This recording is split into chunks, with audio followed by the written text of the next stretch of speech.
Playoff time, huh? That's it, exactly. The Ithaca Amateur Softball Association moves into its final night of regular season play tonight for the men's league before the playoffs start on Wednesday. Ithaca Wholesale takes on Kuma's Maxes. Hoffmeyer Farms will battle Clinton West Plaza, and Trade Winds goes up against Autobody. Then at 8, DJ's Moose will defend against Sladios. Hauncey's will take on #1 Pete's Richards, and Screen Graphics plays South Seneca Merchants. At 9:30, the women's B division will have the second game of the best of 3 between Irving's and Associates and Burris Transfer. The winner here will play Sladio Shoe Repair for the championship. It was the battle of the teen tennis stars yesterday at the Mazda Tennis Classic in Carlsbad, California. Monica Seles trying to keep her #1 ranking against Jennifer Capriati. After losing the first set 6-4, Capriati comes back and wins the second set 6-1. Then serving in the third 6-5, Seles lead. Jennifer needs the win to force the tiebreaker. In the fourth deuce point, advantage Capriati, the 15-year-old, will deliver this crushing forehand to win the 6th game and force the tiebreaker. Now we move to the tiebreaker. Capriati leads 6-2, and Seles serving to stay alive. Jennifer makes this great return, and Seles can't keep it in. And with that loss, Seles falls to #2. Capriati moves to #8. And besides the trophy and the money, she also gets to keep the car, the Mazda Miata. But what will she do with it? She's only 15 years old. All credit to Capriati. They're going to send it, I guess, because I want the car. And I don't blame her. One other note, Pete Sampras defeated Brad Gilbert for the championship in the Volvo Tennis Tournament. Brad Faxon captured his first professional golf title yesterday by defeating Chip Beck in sudden death playoff at the Buick Open in Grand Blanc, Michigan. To 16, Faxon sinks this 15-putt to move to 17 under. Here's Chip Beck. He's able to make this 12-foot birdie, shot to move to 17 under on the 18th hole. Nick Faldo looks to join them, but his tee shot on 18 lands out of play, and well, he'll just have to settle for third. Faxon and Beck it is, off to play it out at the first playoff hole, and Beck's 8-footer for par misses, and then it's Faxon's turn. He'll sink this shot for his first career win. It's a nice win too, $180,000. The top 40 paid athletes are listed in the next issue of Forbes magazine, and boxers hold 4 out of the top 7 slots. Evander Holyfield will make $60.5 million this year, 30 of it from an upcoming fight with Mike Tyson, who is second. Michael Jordan will make $16 million, over 95% of that from endorsements.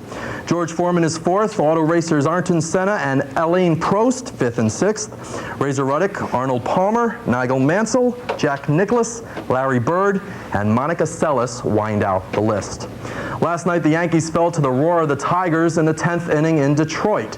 But first to the 4th, Bernie Williams knocks one up the middle with 2 on, and suddenly the score is 4-1. Then here we are in the 7th, man on, Cecil Fielder, watch out, pow, and it's gone. His 31st home run, and the Tigers are only down by 1, 7-6. Now to the bottom of the 9th, Steve Barr pitching. Tony Phillips pinch hits, and look out, this ball is upper decks. Now the game tied at 7, bottom of the 10th, bases loaded, and it'll be a hit. It's a hit to the outfield. That puts the nail right into the Yankees' coffin as the Tigers go on to win 8-7. Yesterday in Los Angeles, the last place Astros pulled one out over the first place Dodgers. Top of the 5th, 1-0 LA. Dodgers have 2 out. Alfredo Griffith hits a lazy fly ball to right field. Mike Sims makes the catch, then he'll throw it to third, and Mike Sharpenson's out. Hey, look over to second. Someone's trying to get there. Throw it there. That's triple play. Then in the 10th, tied at 1, Craig Bishop with a single to right. Strawberry's lazy throw is off. Gerald Young will score the game-winning run, and Houston wins the series and wins the game. Football legend Paul Brown passed away this morning at the age of 82. Brown left behind a legacy throughout his career with the NFL. He molded the Cleveland Browns into champions during the old All-American Conference. The success continued when the Browns entered the NFL in 1950 as they went 6 straight title games, winning 3 championships during that span. In 1968, Brown ushered the Cincinnati Bengals into the NFL and remained with the team until his death. Brown's contributions included using game film, introducing the face mask, and using messenger guards to send in plays. He died from complications caused of pneumonia. And I'll do it in sports mode. All right, thanks, Michael. We'll be back with Brian's People Profile right after this. Playoff time for the men and women. Exactly, the men and women. Burris Transfer won a crucial game last night to stay alive in the Ithaca Amateur Softball Association Women's B League semifinal play. Dawn Stillwell and Joanne Mitchell each tripled to lead Burris to a 14-5 win. The best of 3 series is now tied at 1, and the decider game is tonight at 7:45 on Field 6. 1C Major and 2C Minor qualifiers are on for tonight. JR's Auto Repair is fighting to stay alive against Kinko's. Century 21 needs a win over Best Western, otherwise they're out. And Collegetown Ithaca Bakery faces elimination if they fall tonight to Bishop Smedley's. The men concluded their regular season last night with 2 forfeits and a surprise upset. First to the upset, on Field 7, Hauncey's delivered Pete Richards their second loss all year. Here in the first, after 3 straight singles, Jeff Ecker loops one to the outfield, and the throw home, although a good one, is not in time, and the score is 1-0. Then it's Gary Ecker's turn. His single pass first is enough to bring home another run, and we're looking at a 2-0 ball game. Then Blaine Bauer steps to the plate singles, and he brings home another man, and it's 3-0. To the bottom of the second we go with a man on second. Ronnie Weeks of Pete's will drive this ball to left center for a single. Derek Barr from second will round third and take home. Then with 1 out, Tim Daly up crushes this pitch pass first to score Ronnie Weeks, and Pete's is back in this ball game. Then Pete's will move ahead thanks to this triple by Jimmy Johns. It goes into the outfield. Jimmy Johns not certain, takes off for third, and he's there, and we're looking at a 4-3 ball game. Hauncey's opens it up in the fourth, though, and they never look back with a man on second, 2 outs. Bobby Skin knocks one up the middle to score a run. Then it'll be Dennis Walker's turn. His shot to third is thrown to second. It's dropped. A run will score, giving him the triple, and they're moving ahead. Then Jeff Ecker will put the nail in the coffin. He'll bang out a home run as Hauncey's hands Pete Richards their second loss with a 16-10 victory. Another play, Kuma's Max's forfeits again, this time to Ithaca Wholesale. Hoffmeyer Farms downs Clinton West Plaza 6-4. Tradewinds beats Autobody 11-7. DJ's Moose upsets Sladio 6-2. And South Seneca Merchants forfeits to Screen Graphics 7-0. Looking at the standings now, Pete Richards is in first place, followed by Clinton West Plaza, Hauncey's, Sladio's, Screen Graphics, Autobody, and Hoffmeyer Farms. Then the bottom half of the list includes Tradewinds, DJ's Moose, Ithaca Wholesale, McCauber's, South Seneca Merchants, and the only team not included in the playoffs is Kuma Max's. How's the playoffs work? Well, the double elimination play begins tomorrow night with the 8th place team Tradewinds taking on the 1st place team Pete's, and so on. The second night of play is Monday night. In Major League Baseball, the Yankees last night were able to put one past the Tigers in Detroit 7-5. They are now 10 games behind Toronto in the AL East. And the fans at Shea continue to boo the Mets as they've lost 6 straight, 11 out of the last 13, and they lost again last night to the Cubbies 7-2. They open a series against Pittsburgh tonight. Last night's rematch between the New York Giants and the Buffalo Bills was being heralded as the Super Bowl reunion, but the game was inconclusive as far as how these teams will do during the regular season. For one, neither Jim Kelly or Bruce Smith played for the Bills, and Thurman Thomas was only in for a short time. On the other side, the battle between Phil Simms and Jeff Hostetler was not decided, as both quarterbacks fared well. The coaches looked at the game as a way of getting their feet wet, testing the waters, and deciding who will be the starters. To the third quarter we go. Giants up 17-10, and the rookie out of Alabama, Philip Doyle, puts this 31-yard kick up and through, and it's a 20-10 game. Then in the fourth, pressure on Bills quarterback Gilbert. Corey Miller, the rookie from South Carolina, does a little dance here, forces the fumble. It's a big turnover for Buffalo, and that will set up this Giants field goal. And now we're looking at a 23-10 game. The last scoring of the game came from the Bills, though. Here we are from their own 30. Gilbert dumps it off to Carlo Gardner, and he receives some great blocks as he runs down the field. It's a 70-yard run. He'll score the touchdown. The extra point will be good, but the Bills won't be celebrating for very long because the Giants will run out the clock, and it'll be their first victory of the season under new head coach Ray Hanley, 23-17, but it was a good game, Molly. Not like the Super Bowl. But not like the Super Bowl, but still close. Yeah, all right, thanks. Mike, we'll be back right after this. Michael, now it's down to just the very best in Ithaca softball. Just the very best, and exciting play still to come. 3 teams were knocked out of play last night as the Women's Ithaca Amateur Softball Association moves into the championship round of the B Division and the semifinals for the C Major and Minor.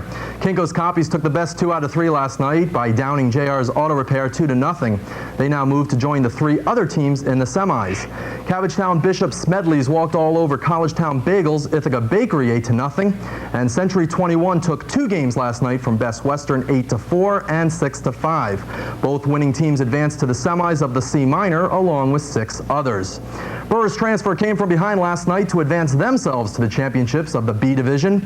At Union Fields, it was a real battle. Even rival team Dogs seemed to get in on the action. But now we go to the second. Irving's up 2-1. Molly Brennan gets a single on the error of the bad throw to first from Dawn Stillwell. Then runners on first and third, and Linda Myers is thrown out at first but brings home a run, and it's 3-1. Julia Weavers will smack out a triple as the ball falls in between 3 Burris players, and now it's 4-1. Irving's will get 2 more runs, and it's a 6-1 ball game. Now we move to the third. Burris rebounds with one on Carol Bradle, gets all of this pitch and sends it out to field 7. 1 run will score, and what looks like a home run is ruled a triple by the umpire because the ball went out of play. By the end of the inning, it's 6-4. To the 5th, runners on second and third. Molly Brennan's again able to connect with this pitch for a double, and when the ball drops, 2 runs will score. It's 8-5. Now to the bottom of the 7th, Irving's up 10-6. Looks like the game's over. Right, wrong. Burris will rally for 5 runs with the help of this one from Dawn Stillwell. She starts the rally, but Carol Bradle on the slide to third collides with the third baseman and breaks her finger. She will not be able to play in the championship. It's a big Burris loss. Now Dorsey Reynolds has her turn. She connects for 2, and it's 10-6. Then Kathy Beebe whacks out 2, and it's 10-8. Runners on first and third. Karen Carroll will connect, and it's 10-9. Then first and second, it's Allison Wilder's turn. She hits it out at second, safe at first. The run will come in, and it's a 10-10 game. Finally, Terry Gruber will step to the plate. She'll knock this pitch to the left. 1 run will come home, and Burris will go on to capture the win, 11-10, and they begin the finals against Slotio's Thursday night at 7:45, and the men will play tonight. Bo is back, but Bo doesn't know when he'll start playing ball again for the Chicago White Sox. Jackson faced real pitches today when he returned to batting practice. Sox trainer Herm Schneider says Jackson's training is right on schedule, and he was hitting home runs over the left, center, and right field walls. Team officials hope the outfielder will be ready by September. Jackson suffered a severe hip injury while playing for the LA Raiders in an AFC playoff game in Cincinnati back in January. And finally tonight, I met some golfers that may be far away from the seniors tour, but had a great time in the juniors. For the past 3 days, the Ithaca Youth Bureau has sponsored the 15th annual Tompkins County Junior Golf Tournament. Play is divided into 3 rounds, each taking place at a different golf course in the area. Today, I met up with the 11 and under division at Trumansburg Golf Club to find out how their game was going. My best hole today has been my first hole, and it only took me 9 strokes. Well, I hit the ball, it wasn't too good, and so I just went up and I took my 5-iron out, and I hit the ball, and it was on the edge of the cup, and then it fell in the hole, so I got a birdie. The kids played 9 holes of golf yesterday at Newman Municipal Golf Club and concluded today with 9 holes at Trumansburg. Nancy Pace of the Youth Bureau coordinates the tournament and is pleased with the amount of participation it is receiving. Kids are just having a great time, and the parents come out and support us. We've got many parents out here caddying or just volunteering their time to walk around, in particular with the younger kids, trying to keep score and helping them out along the way so that they'll learn as they go along. David Huckle took time off today to caddy for his son Brett. The important thing is that all the kids are having fun, and they're getting out. It's a beautiful day, and there's some good players out here. And it didn't matter if the shots went in or if they didn't. Just the simple fact that the kids were outside, picking up a golf club at such an early age, and getting some recreation, that's important. Some of the kids that didn't even play that well yesterday, they said, well, that's okay because we really had a good time anyway, so if they can keep that attitude throughout the rest of their golfing career, that's pretty good. And Molly, if I can only hit as well as those kids, I may be ready for the pro tournament. Well, it's important to start young. It's important to keep it in the family, all that kind of thing. I guess that's exactly it. I never picked up a club when I was little. I was a deprived child. Now start now. Thanks, Michael. We'll be back with Adopt a Pet right after this.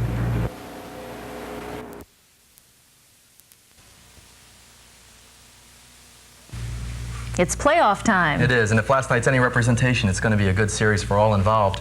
The playoffs are officially underway in the Ithaca Amateur Softball Association Men's League, and last night's play delivered some surprise results as well as some cliffhanging endings. Spectators of all ages were out last night at Union Fields to watch second-place Clinton West Plaza take on seventh-place Hoffmeyer Farms. Clinton jumped to an early lead, scoring 2 runs in the first, and to the bottom of the second, Dick Mooney on first. Steve Buchanan belts out a triple to the left to bring the Moon Man home, and Clinton West will get one more in this inning. It's 4-0, and Clinton allowed another one in the third to make it a 5-zip game. Hoffmeyers will rebound and score all 8 runs in the fourth. 2 on Tony DeVelli, smashes one to left field, hesitates thinking the ball's caught, but no, it's dropped, and 2 will come around to score, and DeVelli will end up getting a triple out of the play. Then David Pitcher at bat. He'll hit the ball up the middle to knock in a run. Then, with runners on first and third, Pat Payne's turn. He'll send one home as the ball is dropped at second, and the game is 5-4. Clinton West in a little bit of trouble now as a conference is called out at the mound. But with bases loaded, Mitch Thurston will have the hit of the game for Hoffmeyers. He'll get a triple.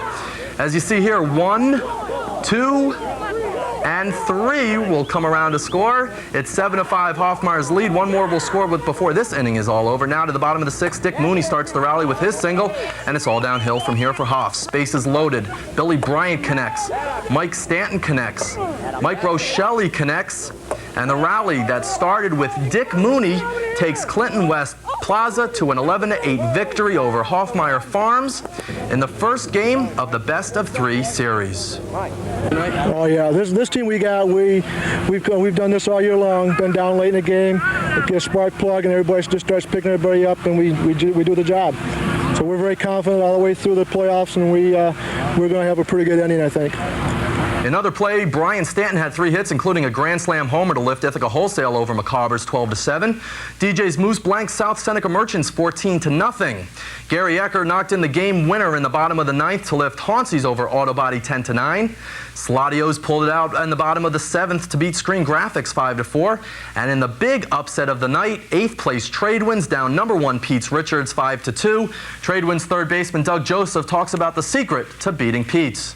No, the secret is keeping the pitch and not walking away. We had Eric Murphy pitched for us, maybe one of the finest games I've seen pitched all year against a team that hits maybe averages 15, 16 runs a game. He pitched a 2-run game in which 1 run was unearned. 4 afternoon finals to report from the ballparks. In New York, the Mets have now taken 2 straight from East leading Pittsburgh by beating them today 4-3. The Yankees didn't have quite as much luck as they fell again to the Chicago White Sox 4-1. The Phillies had no trouble with the Cubs as they put them away 11-1, and the Los Angeles Dodgers moved to 8.5 games over the Reds by beating them in Cincinnati 6-4. The Cornell Athletic Department kicked off the 1991 football season today, not in the form of practice or team meetings, but in the form of the 35th annual Cornell Ben Mintz football golf outing. The day is a chance for the athletic department to greet the media and introduce the new football season.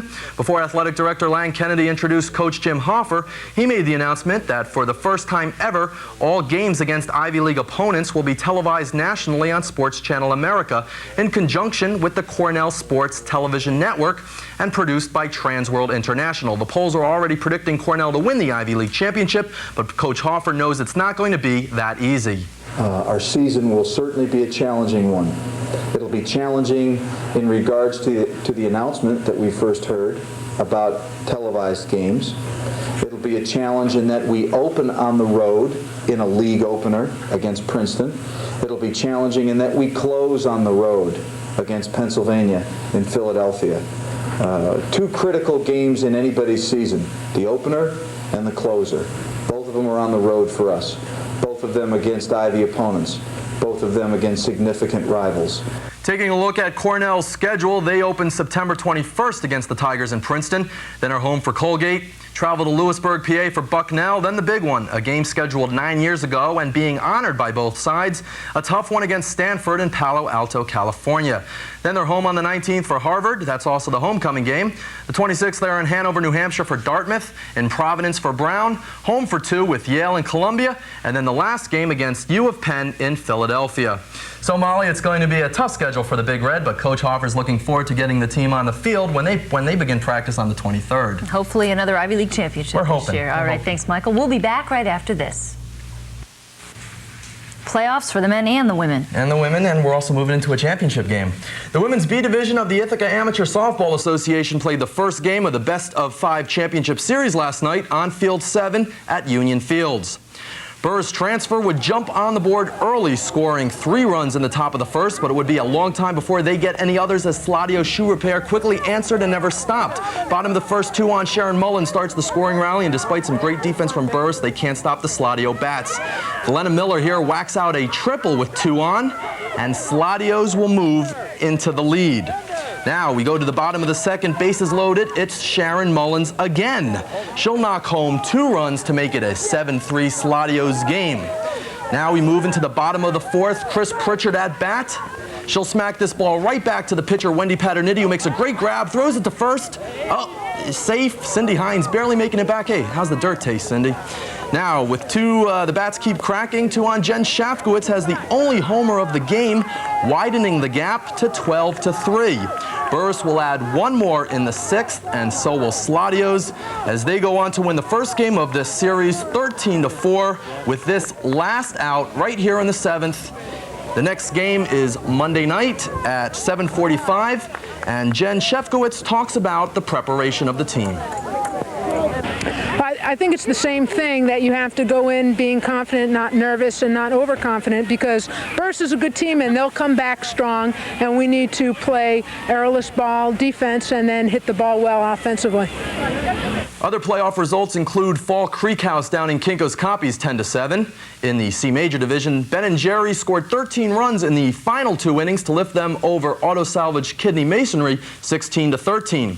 To the C Minor League, number 1 place Thurm Incorporated easily down number 8 Century 21 17-0. New Images defeated Trade Winds 11-7. South Shore Hideaway Lounge fell to J&B Inn 12-5, and Union Hall Tavern walked all over Cabbagetown Bishop Smedley's 23-7. Round 2 of the PGA Championship got underway today at the Crooked Stick Golf Course in Carmel, Indiana. The course is the longest used for major championships and is probably the most difficult. Play was suspended yesterday with 27 golfers still to finish. And there was a heavy storm that claimed the life of 1 spectator as he made his way to his car. Thomas Weaver of nearby Fisher, Indiana, was struck by lightning as he ran with his umbrella to his car for shelter. About the time we covered for the rain, it was just a big flash and a loud boom at the same time, and we knew it hit right around here. And then the guy in the second row, there was 1 down. A lot of people said they felt a jolt also, and a couple guys that were with him started performing CPR on him. The second time in 2 months that a spectator has died while attending a PGA event. In tournament play, John Daly, who drove through the night from Memphis to Carmel when he found out he made the field as an alternate only 12 hours before round 1 was scheduled to begin, continues to dominate play today. He shot a 5-under par for a 2-day round score of 8 under. And he's quite happy that he made the trip because, again, he is in the lead moving into tomorrow's 3rd round play. Craig Stadler is 3 strokes off the lead with the help of this putt on 17. And yesterday's leader, Kenny Knox, is still on the course today, and he tied Daly on 13, but bogeyed 14 to move back to 7 under par. Greg Norman had some trouble today. He finished the 2-day total at 144 or even. British Open winner Ian Baker Finch finished at 4 over and didn't make the cut to play tomorrow. And Mark Calcavecchia makes this putt to finish at 1 under par. 2 games to report from the ballparks this afternoon. First in New York, the Yankees and Tigers are waiting for the rains to stop before they can begin play. And in Chicago, the Mets are trying to win their 3rd straight game by facing the Cubs. At Wrigley Field, the Mets jumped to an early lead thanks to this solo home run by Howard Johnson. With this shot, Hojo leads the National League with 24 home runs, and the fans say, hey, you can take this ball back. We don't want it. Bud Harrelson happy to see his team on top, but the Mets can't hold on to the lead as David Cone gives up 5 runs, and the Mets go on to lose this one 5-4. 3 drivers crashed yesterday while practicing for Sunday's Budweiser NASCAR race at Watkins Glen. Defending champion Ricky Rudd, Davey Allison, and Harry Gant all crashed, sending a message of caution to the rest of the drivers. The crews are attempting to repair the cars in time for Sunday, but each team has a backup car. And Molly, that shall do it in sports for this Friday. All right, thanks, Michael. We'll be back with Brian's theater review right after this. Michael, that group of local runners, they were at it again this weekend, but at least the temperatures were bearable. That's right. When the 7K and the 15K Virgil run took place about a month ago, the runners were running in 100-degree temperatures with heat and humidity. At least this one might have been longer, but the weather was ideal for their running situation. The 6th annual Virgil Mountain Madness Run took place yesterday through 21.1 miles of the Finger Lakes in Virgil. 111 runners took part in the run, being heralded by organizers as a race not for weaklings or for wimps. I guess that leaves me out. Greg Burdick of De Ruyter crossed the finish line with the fastest time of 2 hours, 43 minutes, and 58 seconds. James Derrick of Bath was second, followed by Peter Iacobucci of Buffalo.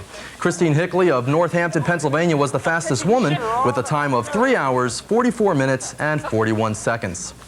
Ithaca Amateur Softball continues play tonight with a full slate of playoff games. Sladios, Clinton West Plaza, Hauncy's, Tradewinds, Ithaca Wholesale, and DJ's Moose all need one more win over their respective opponents to move on to the next round of the playoffs.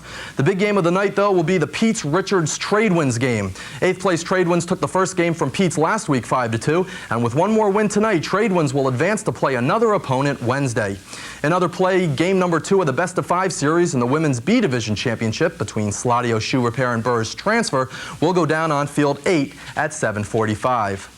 Tragedy struck yesterday at Watkins Glen for the first time since 1976 when veteran racer J.D. McDuffie lost control of his car and smashed into a protective wall.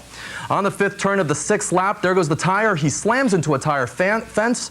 The replay shows McDuffie's car hit the fence after it lost the wheel, and watch as it hits the fence here, it goes airborne, and another car driven by Jimmy Means goes right underneath and narrowly escapes being crushed.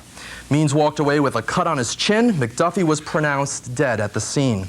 The red flag here calling for a halt to the race for almost 2 hours as they repair the fence and clean up the accident. J.D. McDuffie is survived by his wife and 2 kids. He was 52. Despite the death, the race had to continue, and it would be the number 4 car driven by Swerve and Ernie Irvin to cross the finish line first. He finished in front of Ricky Rudd and Mark Martin. Irvin led Sunday's race 4 different times for 36 of the 90 laps, posting an average speed of 98 miles per hour. This is just his 3rd career win, behind the Daytona 500 in February and the Busch 500 in 1990. 2 tennis tournaments over the weekend. In Canada, 15-year-old Jennifer Capriati moved to 7th in the world by downing Katrina Malieva in straight sets 6-2, 6-3. This was Capriati's 3rd consecutive win, her first Canadian Open title. The win earned her $100,000. Then in Kings Island, Ohio, Pete Sampras and Guy Forget in the 1991 Thriftway ATP Championship.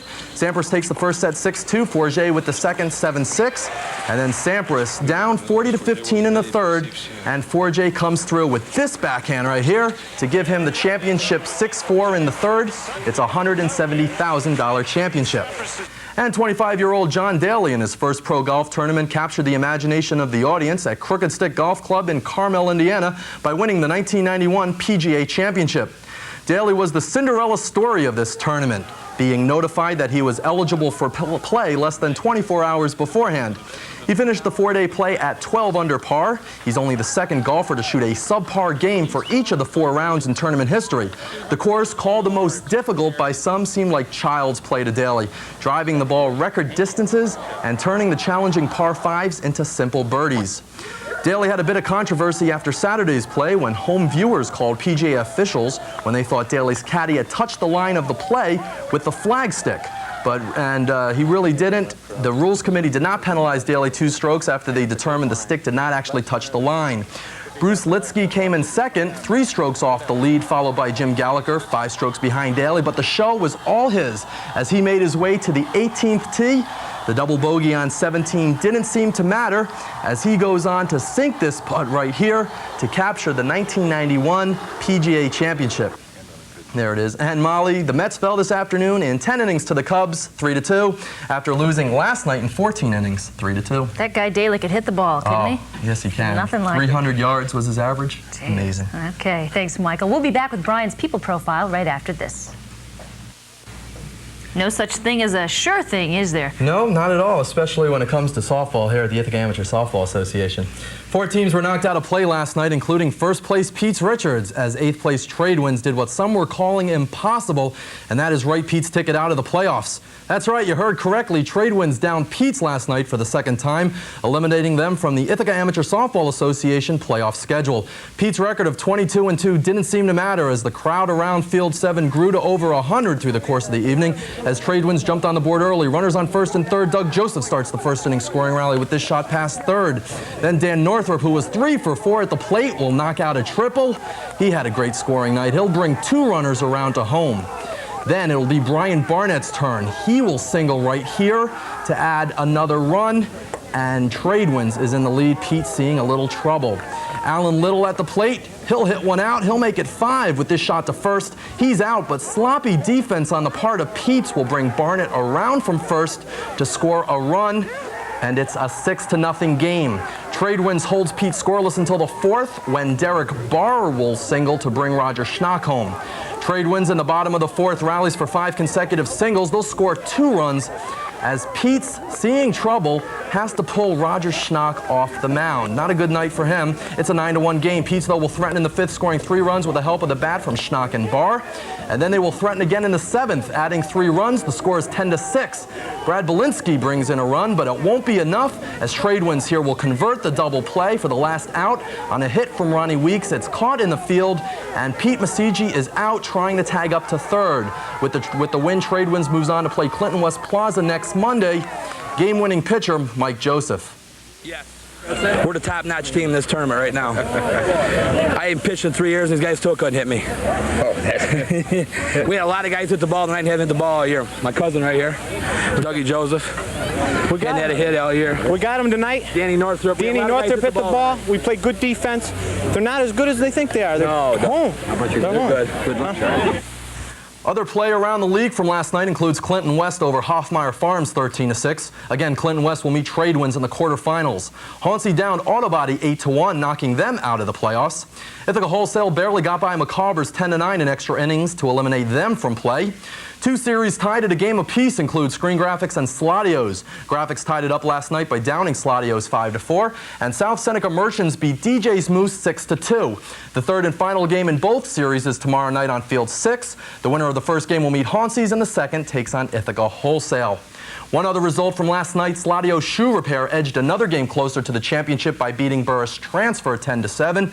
Lynn Colbin hit a grand slam homer for the victors. The 3rd game of the best-of-5 series is tonight at 7:45, along with a full slate of C major and minor games. Larry Holmes will step back in the ring tonight in Tampa, Florida, attempting a second comeback at the age of 41. Holmes is hoping a win over Eddie Gonzalez will bring him towards a possible fight against unbeaten young contender Riddick Bowe. He won his first 48 fights before losing his title to Michael Spinks. After losing a rematch with Spinks, Holmes retired only to come back and be knocked out by Mike Tyson. Now Holmes feels after watching George Foreman return to the ring, it's time to try again. To get myself back in the position. This guy fought in May, I see, and he should have been in better shape than I expected. But again, he likes to live. I guess he eats pretty good, and he says it's all muscle, so we'll see tonight. And we wish you the best of luck, Larry. And finally, PGA champion John Daly may be taking on a new challenge if he doesn't make the cut this weekend at the International in Castle Rock, Colorado. You'll remember that the 25-year-old captured the hearts of many this past weekend by winning the PGA championship as an amateur. He was able to drive the ball 30 to 50 yards farther than anyone else on the course. Well, he proved how well a golfer he is, but now he may get the chance to prove what a kicker he is. That's right, Indianapolis Colts head coach Ron Meyer spoke with Daly last night, and if he does not make the cut at the golf tournament this weekend, he will become a backup kicker and kick an extra point for the Colts in an exhibition game Saturday night. Meyer is dead serious about this offer, and Daly said that it has always been his dream to kick in an NFL game, and that would rank right up there with winning the PGA. Daly was a kicker for 2 years in high school. So, Molly, this guy's gone from nobody over the weekend to somebody, and I hope he doesn't make the cut. To a two-sport guy. I'd like to see him kick that point. Thanks, Mike. We'll be back right after this. No fat ladies waiting around to sing last night, huh? No, not for Burris transfer.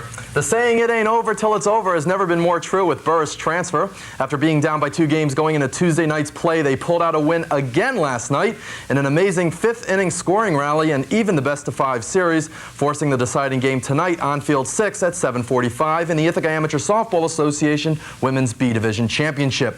Another big crowd was on hand last night to see a great game between Sladios and Burris transfer. Each played remarkable defense, but 1 inning is all Burris will need.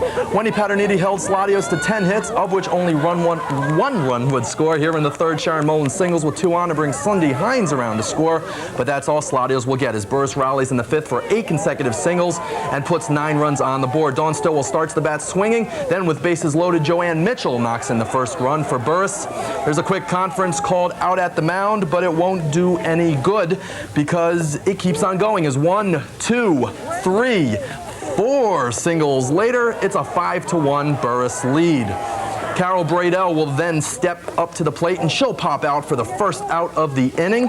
And Wendy Paterniti's sacrifice flies to right to bring home a run to make it a 6-1 game.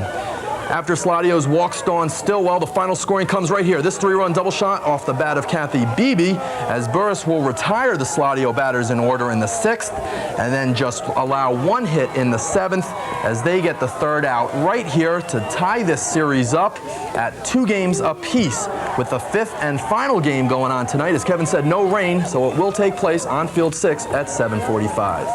We just decided to come out and have fun and relieve all the pressure. You know, we just said if we win, it'd be great. If we lose, it's not the first time. And it seemed to work. Everybody relaxed and had a good time with it. We're wearing the same exact clothes as tonight. We're not washing them. It's a superstition. We're just going to come in tomorrow thinking about having a good time again. And hopefully some nice cold champagne afterwards. Yeah. In other playoff action, 2 men's teams wrapped up their quarterfinal games last night. 12th place South Seneca Merchants down DJ's Moose 12-11 as Mike Gable and Mike Patton each had 3 hits for the winners. And 5th place Screen Graphics knocked off 4th place Sladio Shoe Repair 5-1. The men's semifinals will begin play Monday night. Last night in Minneapolis, California Angels outfielder Dave Winfield became the 23rd member of an elite society known as the 400 Club.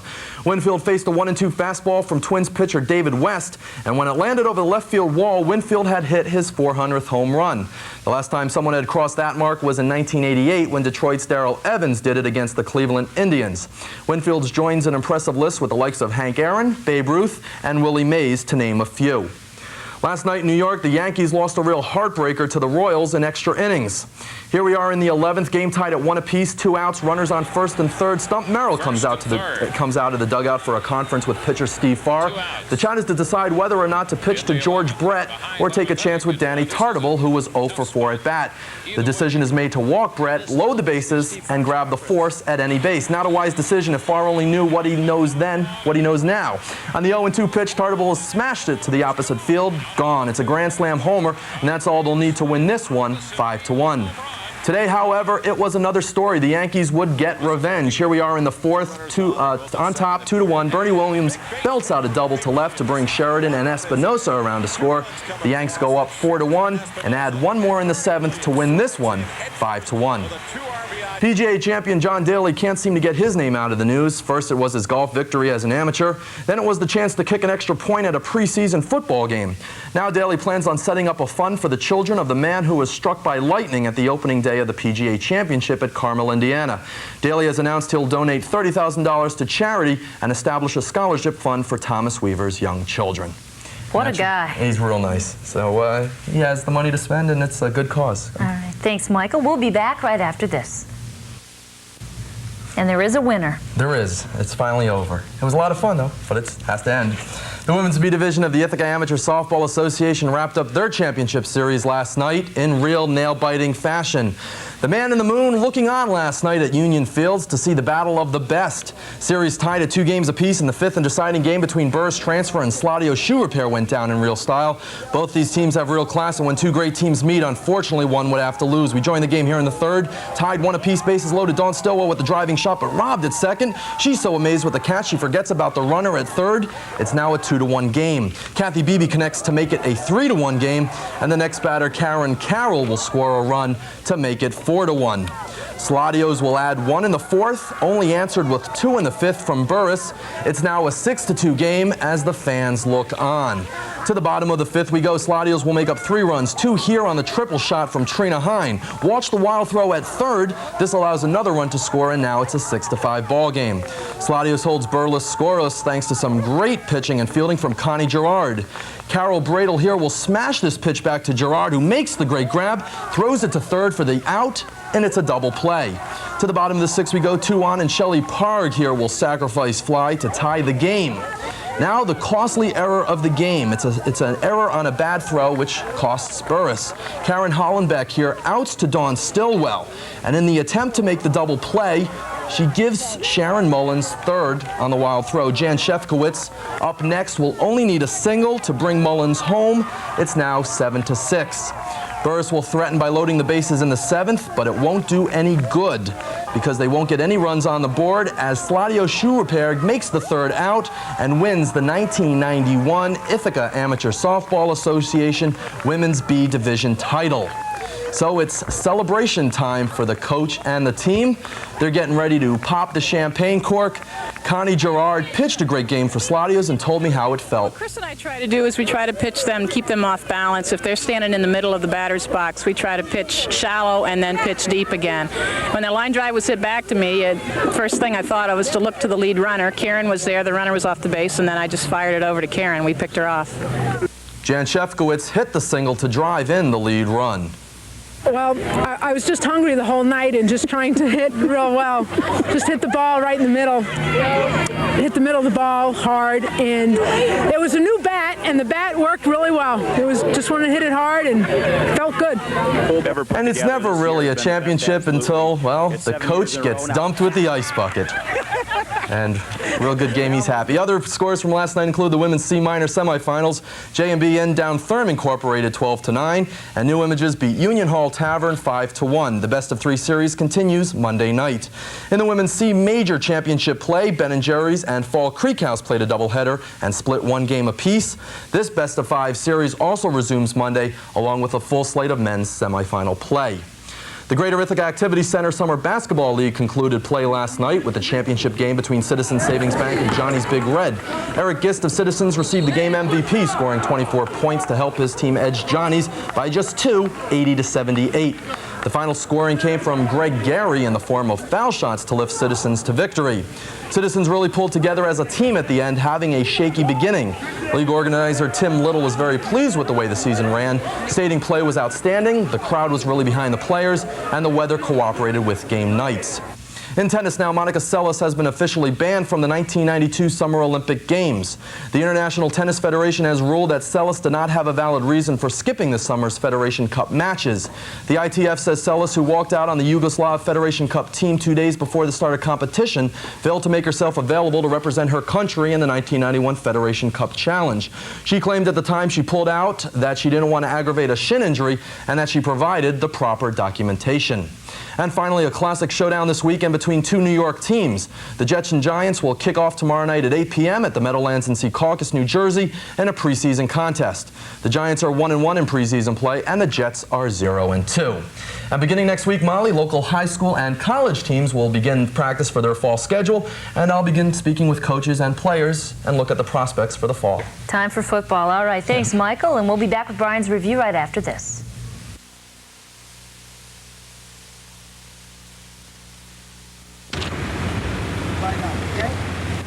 Head coach Frank Fazio welcomed over 50 students interested in playing both junior varsity and varsity football to the field today to begin stretching exercises and sprint drills.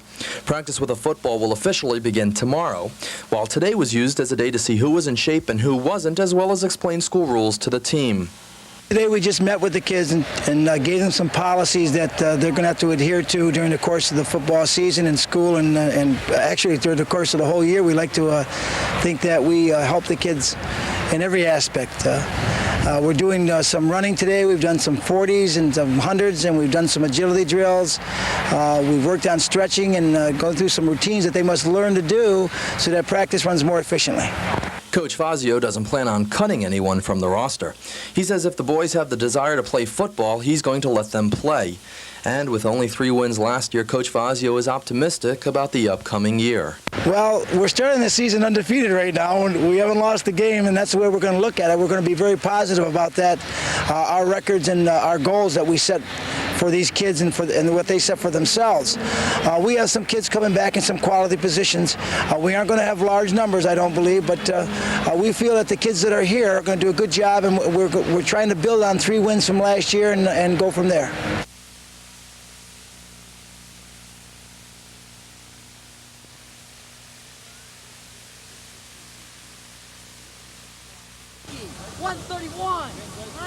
At Trumansburg High today, head coach Jack Reed was running various drills in order to get the approximately 60 football candidates in shape for the upcoming season. The Blue Raiders open up against Lansing on September 14th. Coach Reed talks about this year's team prospects. Well, we feel that this year we're going to be a little further ahead offensively. Last year we made a real good close of the season, and we feel we have an excellent offensive group of kids. And if we can get our offense down early, then we won't have the problem we had last year. We're not a very big team. We never have been. We're going to be a quick team. We are very happy with the speed we have, and we think we're going to come out and be able to move the ball. Defensively, last year we had our problems. This year we think we've got some of those problems solved, but it depends on how the kids come out to hit. The team practices from 7 in the morning until noon with an hour break at 9 o'clock. On the second day of practice, Coach Reed is pleased with the progress. This is our conditioning part of our practice, and we're just trying to get the kids back in shape and get used to their football fitness. And we're pretty happy with the way things are going for us so far. Currently, there are 26 varsity players and 32 junior varsity players on the field. By the time next week rolls around, Coach Reed would like to have 30 on each. The practice schedule for the rest of the week is very similar to today's. Well, tomorrow we have pretty much the same practice as we do today, and then Thursday, Friday, and Saturday we start to put the pads on and start to hit some sleds. So next week we start hitting one another, but we're pleased to be where we are right now.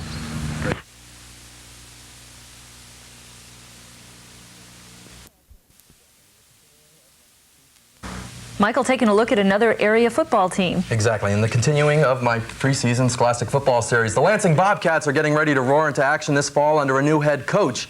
In my continuing series on preseason football, we'll see if the Bobcats can claw their way to the top, or will they ever make it out of the den. Ed Redmond begins his first season as head coach of the Lansing Bobcats. Previously, Redmond served as an assistant coach to the team.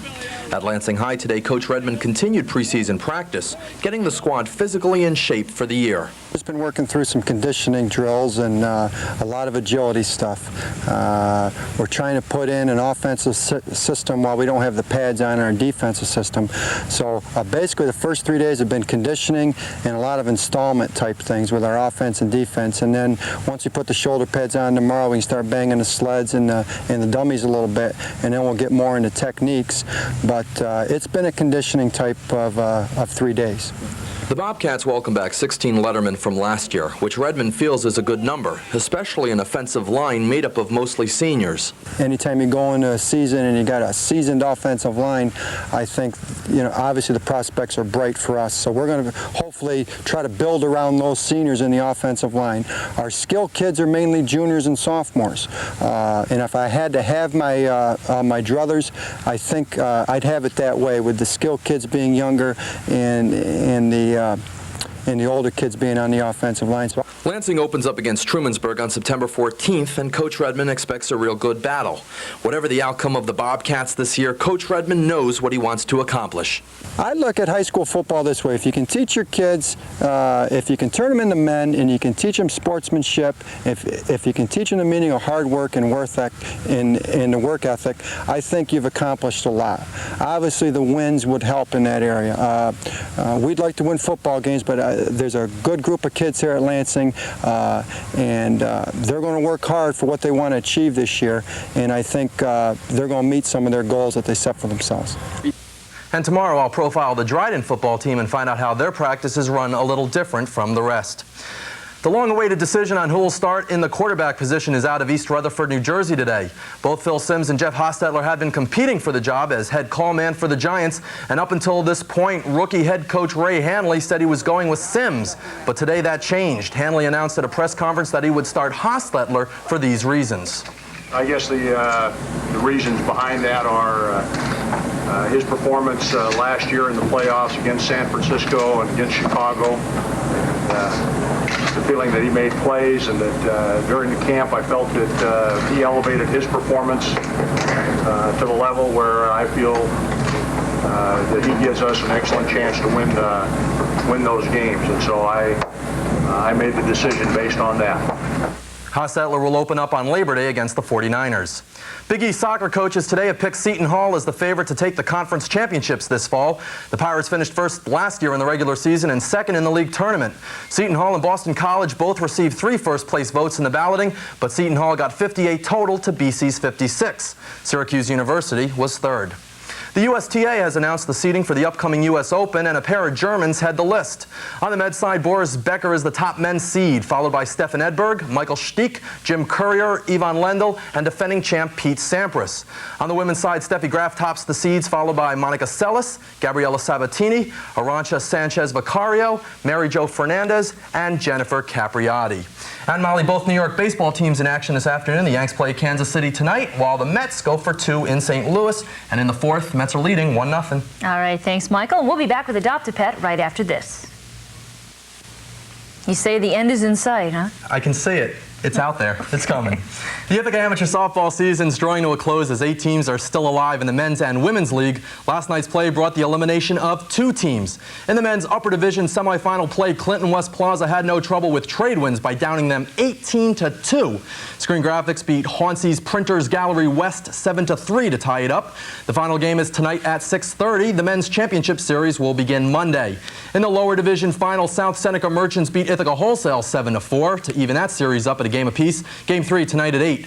And the women's C Major final is tied at 2 games apiece as Ben & Jerry's tied it up in the 7th inning last night and won it in the bottom of the 9th 4-3. Their final game is next week. Finally, in the C minor division, New Images concluded their series by beating Union Hall Tavern 3-1. Karen Ryan here will make the great grab in the for the third out here in the 7th. Kay Horney pitched a 2-hitter to help give New Images the win. And can you guess that these girls are just a little excited? And they'll open up tonight against J&B Inn on Field 6. Our team's in a good groove now. We swept the quarterfinals in 2 games and swept the semifinals in 2 games, so we're pretty well set. I hope J&B is ready for us because we're ready for them. We're ready for you. Good. We're ready for him too. We'll sweep them in 3. We're going to sweep them in 3. Promise. Less filling. Tastes great. Less filling. Tastes great. Ah, those nutty coaches. Now in my continuing series on preseason football, we'll go to Dryden and look at the Lions with head coach Steve Starr. Steve Starr enters his 4th year as head football coach of the Dryden Lions. Last year was Dryden's first winning season under Coach Starr, posting a 7-2 record. This year, Dryden's prospects look pretty good because Starr has a lot to work with. Our numbers are good. We had 71 kids come out. Last year, I believe we had 66, so the number situation is good. You know, we did lose 20 seniors last year, but we have 22 again this year, so there's a good nucleus. Of those 22, there's 5 or 6 that have not played football for a couple years. But we have 14, 15 seniors back from last year that saw quite a bit of playing time. 8 or 9 of those were starters, so we have a pretty good nucleus to work with. The first 4 practices have consisted of agility drills and conditioning exercises. Star has laid down the basic groundwork for offensive and defensive patterns, and the team will start banging into each other next week. Preseason practice is late in the day at Dryden as opposed to other schools who practice in the morning. We started this last year. We go 3 to 5 and 7 to 9, and then we feed the kids in between the practices. I gave them the choice 2 years ago in the spring when we had our team meeting as to what they wanted to do last year. A lot of the kids like to work. It's an extra 2 weeks that they can work when they're working in the daytime, and they chose to go 3 to 5 and 7 to 9. We felt that it would help staying away from some of the intense heat of the day. It allows them to work. They can sleep in the morning and get plenty of rest. The Lions open up against Newark Valley on September 13th in Dryden. Based on preseason practice, Coach Starr is looking towards a good year. We do have good kids. We have good size. Our offensive and defensive lines average well over 220 pounds. We have good strength. We have some good young running backs that I think can tote the leather for us. So, I think we have the opportunity to be very competitive. Tomorrow, Molly, I'll join Coach Marty Connor on the field and look at the Groton Indians. Hot work. All right, thanks, Michael. We'll be back right after this. It's time for 2-a-days with football, Michael, and luckily they haven't had really hot, humid weather to practice in. No, all the coaches have been really grateful that the cool, dry weather has moved in, making practices a little more bearable than hot, humid conditions. As the first week of preseason football practice draws to a close, so too does the first week of my Scholastic preseason football series with a look at the Indians of Groton. The Groton Indians are preparing to go on the warpath this year as preseason practice is fully underway. Coach Marty Connor enters his 4th year in the top job, and all is well so far. Practice so far is going well. No injuries, and we're working hard. There's some good leadership out there, some good seniors returning. Having a lot of kids return to the field makes the job of coach a little easier, as many already know the routine. Obviously, it makes things easier in the preseason practices. Instead of explaining and teaching all the time, you're actually starting to drill the plays that you learned last year. The first few days of practice consist of conditioning and agility exercises. Coach Connor found the team to be in surprisingly good shape after the summer. No, actually, I was surprised. Some of the leaders, the seniors, really came back in pretty good shape. I'm actually having to push them harder than I thought to keep it going. They're in good shape. The Indians open up against Watkins Glen at home on September 13th. While their prospects look pretty good now, Coach Connor doesn't want to make any predictions. You never know how the football is going to bounce or whether you're going to turn the ball over in your 10-yard line or not. Things are looking good right now. I would say we have some good skill positions coming back, some good leadership. On Monday, we'll take a look at another team calling themselves the Indians, this time from Candor, with head coach David Garbarino.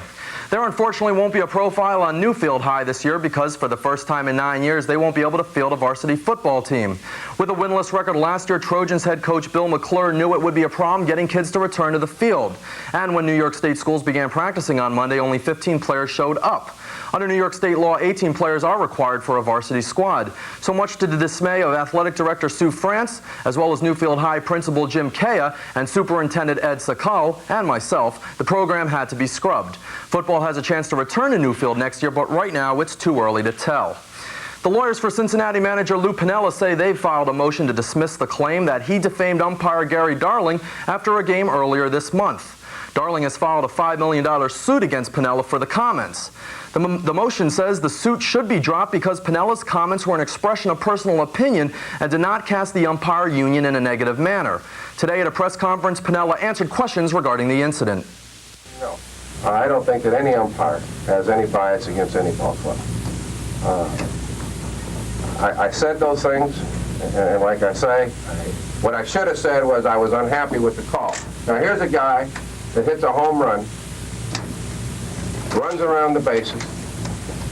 Fireworks are set off in Cincinnati. Everybody is excited in the dugout. We're making a run back at that particular ball game against San Francisco. And all of a sudden, a first base umpire that calls a play correctly 150 feet further down the line gets the call reversed by a home plate umpire.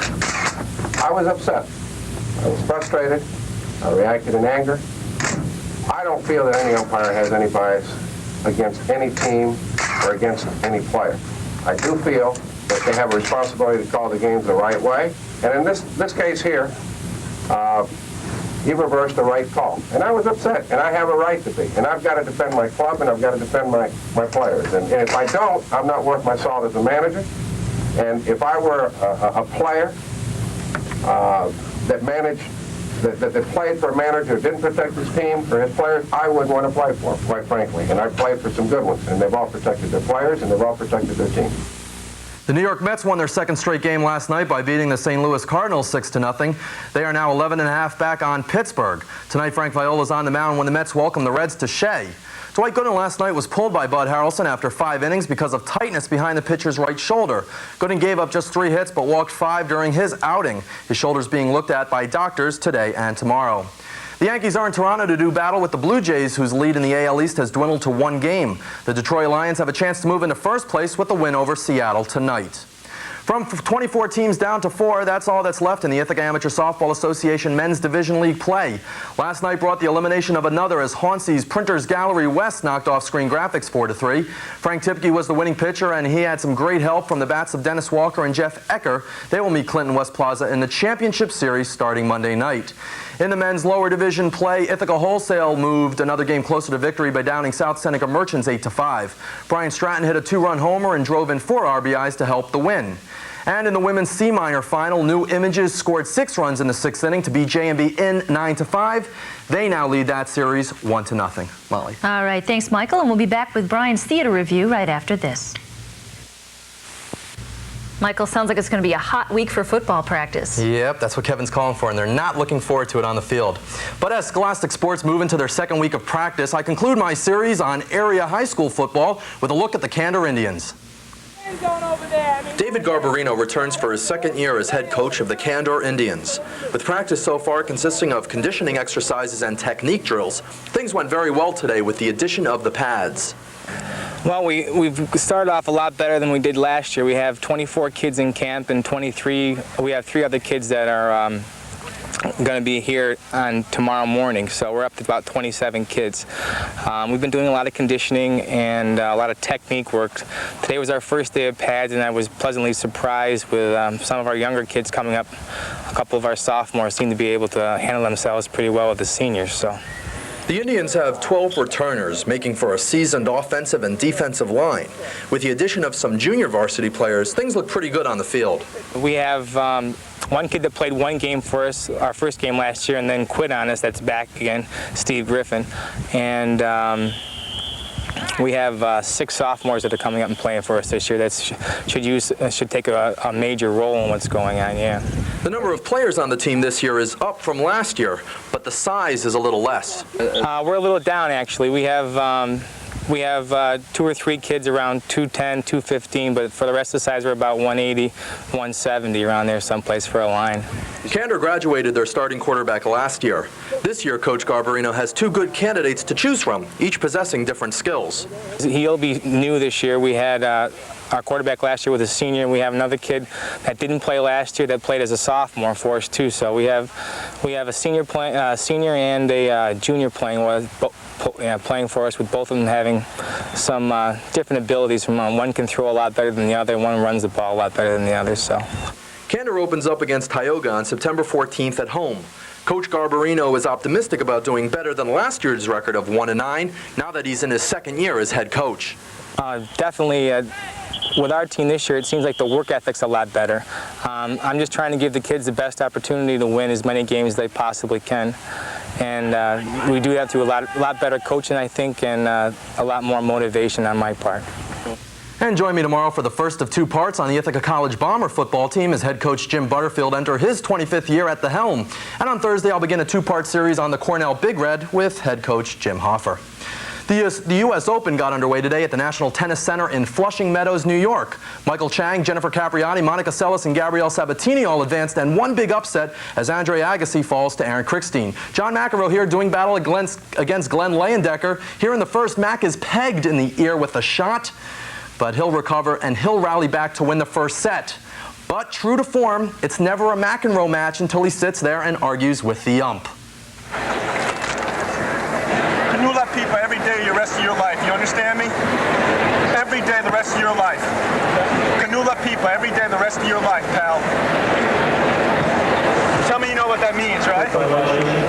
I don't even know what that means, John. What language are you speaking?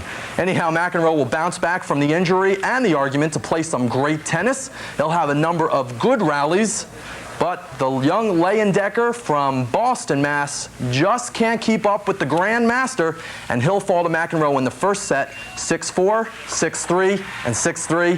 McEnroe wins, and it's good to see him win, Molly, who's going to go on to the second round. All right, thanks, Michael. We'll be back with Brian's People Profile right after this.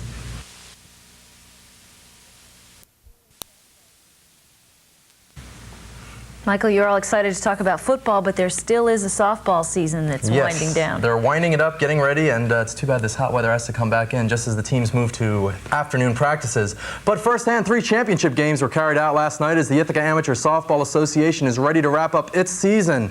On field 6, New Images had little difficulty in doing away with J&BN Memories. We joined the game in the 6th inning. Kay Henry, who pitched a fantastic game for New Images, doubles here to knock in 2 more runs. And with the loose ball thrown to third, Kay is going to try for the triple, but you'll see here she's caught in a rundown and tagged out. Oh well, Kay's a good sport about it anyhow. New Images takes the second game of the best-of-5 series, 13-2. The third and fourth game is tonight if the fourth game is needed. Over to field 7 now. The fourth game of the men's lower division championship was played out between Ithaca Wholesale and South Seneca Merchants, and not even that little guy could help the Merchants. Here we are in the 5th with the bases loaded, and Kevin Moore spells out a grand slam home run. Ithaca Wholesale later converted a triple play and basically walked all over South Seneca Merchants, and they win their third and final game 14-1. As a result of this victory, they'll capture the trophy. And guys, what are you going to go do next?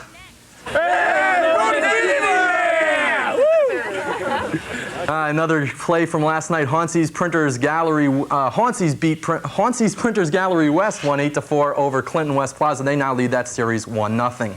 The Ithaca College Bombers ended their 2-a-day practices today and begin afternoon-only sessions tomorrow. In the first of 2 parts, I'll take you to the field and we'll meet the coach. Jim Butterfield returns for his 25th season as head football coach of the Ithaca College Bombers. Since the NCAA Division III playoffs began in 1973, Butterfield has taken his team there 9 times with 6 championship appearances and 2 Division III crowns. This season, as any other, begins the same way, with agility and conditioning exercises to get the team in shape. Blocking and tackling, kicking, throwing, running, catching, conditioning. Nothing very difficult, although I must say that we have put in more offense and more defense this year at this stage of the practice than we have in past years. The team returned to the field last week after a day of physicals and a day of equipment assignment, and to the coach they look pretty good. I think that the kids came back in as good shape as any group we've ever had. Their mentality is good. They're ready to go. They're working very hard at it. We have to pick out the people that are going to be our starters. That's going to be the hardest job. And we have some youngsters that are going to have to do the job. And that is our most difficult chore right now. The chore is made a lot easier thanks to a fine junior varsity program. With the loss of a number of good starters last year to graduation, Coach Butterfield will at least have something to choose from. And those kids all get good experience, good playing experience. They learn what it is to be an Ithaca Bomber and some of the things that they have to do to make that next step to the varsity level. As I say, we're still trying to find out who they are, and what their capabilities are, and how they're going to fit in with our total group. But I'm satisfied with the mental attitude, and if we can have a good mental attitude, then we're halfway home. And how does one feel entering their 25th season as head football coach? Old. And tomorrow we'll continue our talk with Coach Butterfield as well as meet the 2 captains for this year. And Molly, a couple of results from today's U.S. Open. Yvonne Lendl, Jim Courier, Arancha Sanchez Vicario, and Stefan Edberg all won to advance to the second round of play in Flushing Meadow, New York. Okay, thanks, Michael, and we'll be right back. It's getting darker earlier. They have to end those softball games. Yep, it's a good thing there's only 2 left. Another series ended last night in the Ithaca Amateur Softball Association as New Images, for the second straight season, captures the women's C minor crown. On field 6, a real scoreless match up until the 5th inning, when J&B will put 1 on the board, but New Images will quickly answer in the bottom of the 5th with 5 of their own. 3 coming from this home run shot by the pitcher, Kate Henry. Henry had a great outing on the mound, holding J&B to mainly singles, couple doubles in there, and there was only 2 innings where more than 5 batters made it to the plate. New Images will add 2 more in the 6th inning, and J&B will try to catch them in the 7th by adding 1 more of their own, but it just doesn't do any good. With the last out here, the hairstylist team goes on to win with a score of 7-2. So it's celebration time. Shake up that champagne. Kate Henry, the pitcher, admits she had a little help when it came to that home run shot in the 5th inning. Well, I had Art Watkins, who's been a former coach and official down here, and I had him yell out where the open hole was because I didn't want to give away where I was going to hit it, and so he said, hit it over in right center, and that's where I hit it, and there was a hole, and they let it go through. One of the game last night, Clinton West Plaza even the best of 5 series at a game apiece by beating Hauncey's Printers Gallery West 4-3. So far, so good at the U.S. Open in Flushing Meadows, New York. Most seeded players today advanced, including Michael Stieck, Goran Ivanisevic, John McEnroe, Monica Seles, and Jennifer Capriati. The one upset from this afternoon was the fall of 7th seed Guy Forget to unseeded Jan Siemerink of the Netherlands. And last night, in a match that went to 1:35 in the morning, Jimmy Connors, just 5 days shy of his 39th birthday, rallied from a 2-set deficit to defeat 25-year-old Patrick McEnroe in a match that lasted 4 hours and 20 minutes. And in the second part of my series on the Ithaca College Bombers, we'll talk to the 2 captains for this year and see how things are going from their perspective. Seniors Chris White and Joe Palladino are the 2 captains for this year's Bombers football squad. To them, the added responsibility is no big deal. Joey and I treat it like the seniors are the true people who lead the team, and we're the ones that have to motivate the seniors, and we're the leaders of the seniors. We don't see ourselves as God Almighty and the captains, and we're going to come down upon you. We talk to our seniors, and we work through our seniors, and the seniors work with us, and that is how the team is led in the Bomber style football.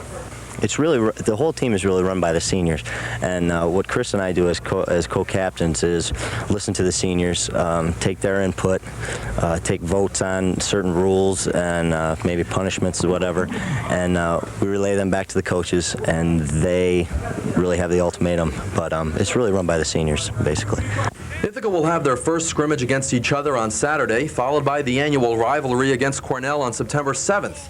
The Bombers open their season on September 14th at home against St. Lawrence. Palladino talks about the upcoming matches. We hope to have a better blue-white. Last year we were a little dead in the blue-white. I think people are ready to go, ready to do some live full game situation. And then at Cornell, you know, that's always a great rivalry because we have certain people have friends over on the other side, and we all go back and forth, but that'll be fun. But what it really boils down to is the opener, and as soon as we get the 2 scrimmages out of the way, that's all we're going to be looking forward to. And White looks at the opener this way. Well, I'm going to be nervous. I'm nervous for every game. We're going to have a lot of new people playing. No teams are set yet. We don't have a first team or second team or third team. We're still battling out down there in the trenches. I think we're going to be ready. If it's the first game, you know, it's not going to be perfect, but we're going to play the best Bomber football we can. Tomorrow I'll start the first part on Coach Jim Hoffer and this year's Big Red squad. And Molly, while I'm talking about local preseason football, the actual college football season officially kicks off tonight with 7th-ranked Penn State taking on 8th-rated Georgia Tech in the Kickoff Classic in the Meadowlands in New Jersey. Okay, thanks, Michael. And we'll be back with Adopt a Pet right after this. This has been a hot week for football practice. It has. Good thing what Kevin's forecasting is going to make practice next week a little less hot and humid. Right. That's it. Yeah. The Cornell Big Red football team ended 2-a-day practice today with the start of classes, and just in the nick of time, as Molly and I were saying, the heat and humidity returned. Today I started a 2-part look at this year's squad with head coach Jim Hoffer. The 104th campaign of Cornell Big Red football has officially begun with preseason practice.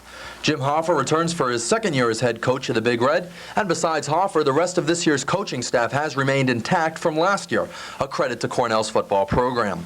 With a share of the Ivy League championship last year, Coach Hoffer started at the top, and that's where he wants to stay. Well, every team is different, and every season is like another chapter to a book, if you want to make that comparison. And this chapter is separate from the previous one, and it'll be separate from the next one. And this team is trying to develop and establish its own identity. The goal that we have for our football team, and the only championship we can win, is the Ivy Championship. So clearly that's a goal for our football team in 1991. Two-a-day practices began last Friday and ended today. 114 players returned to the field with 62 on offense, including 13 who have seen starting time. To the coach, things look good in these opening few days. Practices, Mike, have been going very well. We began in pads yesterday. The players really came to camp in excellent condition, at least by the results of our testing of them when they returned last week. They've handled everything as well as they could at this point. They've practiced very hard. We just got into pads, like I said, so this is really our fourth practice in pads. But our kids have really put forth a tremendous amount of effort, working very hard on their assignments, and we're trying to do everything we can to keep bringing this team together, because we need to be together if we're going to be a good football team. Tomorrow we'll finish our talk with Coach Hoffer by looking at his choice of quarterbacks to replace Chris Cochran, and we'll take a quick glance at the opener against Princeton on September 21st. And down the hill at Ithaca High School this morning, the Little Red held their annual media day. It's a chance for the team to have their pictures taken as well as talk to the press about the upcoming season. The Little Red open up against Utica on Friday, September 13th, but their first home contest isn't until Corning West on September 27th. I asked the two captains how they feel moving into this new year. I think everybody's looking positive and looking to win like 500 or more. I mean, right now it's hard to tell. Once the first scrimmage comes around, then we'll know exactly where we're at. We've had a pretty good training camp so far. Everybody's working hard. Yeah, we'll see. I think we've made excellent progress. The kids are working very, very hard. We've been pushing them, and there's no complaining. They've realized that what it takes to be a good football team, and they're working toward those goals that we set for them. I think we're going to do fine. No great surprises today from the U.S. Open. On the men's side, Jim Courier, Pete Sampras, David Wheaton, and Boris Becker all advance. And on the women's side, Steffi Graf, Zina Garrison, Martina Navratilova, they all advance. Tonight, Jimmy Connors returns to the court in hopes of advancing to the third round. And the Mets fall again, this time to the hottest team in the National League, the Atlanta Braves. In Atlanta last night, the Braves doing a tomahawk. They now have sole possession of first place with a 3-1 win. Frank Viola was rocked on the mound last night, and Atlanta pitcher Tom Glavine becomes the first 17-game winner in the majors. And Molly, one score from this afternoon in the ballpark. Chicago Cubs 5-4 over the San Francisco Giants, and that's in the bottom of the ninth. Okay, thanks, Michael. We'll be back right after this. It's really winding down now, isn't it? Yep, it's really over. The Ithaca Amateur Softball season came to a close last night with the final game in the men's upper division championship play. Clinton West Plaza took the fourth game from Hauncey's Printers Gallery West by a score of 5-2. Johnny Longhouse, JoJo Wood, and John Durbin each led the way for Clinton West at the plate, knocking out some great hits and driving in some great runs. This is Clinton West's second year in a row winning the men's title. Pitcher Mike Stanton received the series MVP from his fellow teammates. And, well, he also received a head full of beer. So much for that interview. Anyhow, in the second part of my look at the Cornell Big Red football squad, Coach Hoffer talks about finding a starting quarterback as well as the opening match against Princeton. Cornell graduated a number of key starters from their 1990 Ivy League championship team. Coach Hoffer is confident in the ability of others to fill those positions and lead the squad to a successful year. Well, we're really pleased with the nucleus of our football team that we think is going to lead us in 1991. We're just now beginning to be able to evaluate who some of those players are going to be that will replace some of our dynamic players from a year ago. and it's probably a little bit too early to tell. We haven't had as much heavy scrimmaging as we will in the next 7 to 8 days based on our pads schedule, but we're starting to see some things in an evaluation process start to crystallize. One of those starters was quarterback Chris Cochran, who completed 61% of his passes while at Cornell and then spent some time in the Minnesota Vikings training camp before getting cut. Coach Hoffer has 5 quarterbacks to choose from, although none of them have ever started. We do have a situation where we're replacing a record-setting quarterback, Chris Cochran, from a year ago. And we have 2 upper-class candidates, Sean Andreas and Andy Height, and 3 sophomore candidates, Eric Warner, Bill Laser, and Greg Lingo. And we're evaluating every one of those fellas every single day. Coach Hoffer adds that no decision has been made on who will start for the Big Red as of yet. The team opens up at Princeton on September 21st, and since that match is still 3 weeks away, the team must first look at each other before looking at opponents. We've talked to our players about the fact that training camp is for us. There will be a time and a place for us to get prepared for Princeton in the days prior to the Princeton game. But right now in training camp, before school starts, this focus is on us. Who are we? What can we do well? What weaknesses do we have to improve upon? And how do we get that done? That's what training camp's all about. The Ithaca High girls varsity and junior varsity soccer teams are the first to open the high school. The guy literally is embarrassing the league. He's that good. He's a phenomenal player. There isn't anything he can't do.